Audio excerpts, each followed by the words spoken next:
So he took me to Madison Square Garden, and there I saw for the first time Bruno Sammartino wrestling.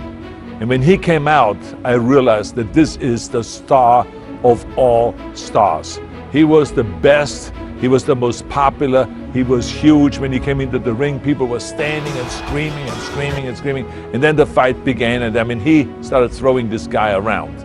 He lifted people up that were 400 pounds overhead. So this is how powerful he was.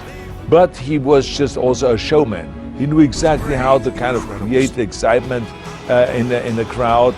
And he, for years and years and years, sold out Madison Square Garden and other places that were just packed and packed. So he was, without any doubt, the most popular wrestler and the best of the best, literally, I think, in the history of professional wrestling.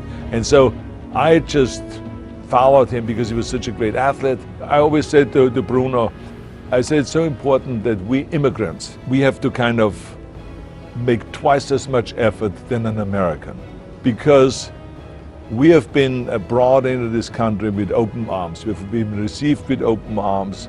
And I think that we have such love for this country that we are not just like another American, but we have to kind of like really pay back the debt of what has been offered to us. He's such a great immigrant.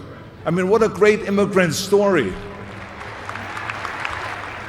To come over here from Italy, I mean, when he was a kid, he had to run away from the Nazis. And he almost died several times, and his mother brought him back. And then he moved over here to Pittsburgh. And there he was bullied around. And then he started wrestling, and he started getting bigger and better. And then all of a sudden, all the bullies disappeared. And he was so appreciative that what kind of a career he had as an immigrant coming over here to America. I appreciated so much as an Austrian to come over here. I did not go through all the stuff that he went through and the hardship and everything like that. But, I mean, it is a huge, I think, one of the greatest immigration stories that anyone can think of when you talk about Bruno Sammartino.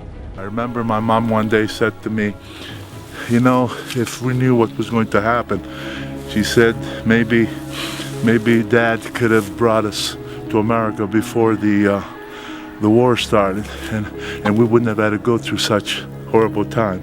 I thought about that a lot, and I told my mother one day, I said, I have no regrets about that, because having gone through that, it made our life appreciate so much everything that's come our way.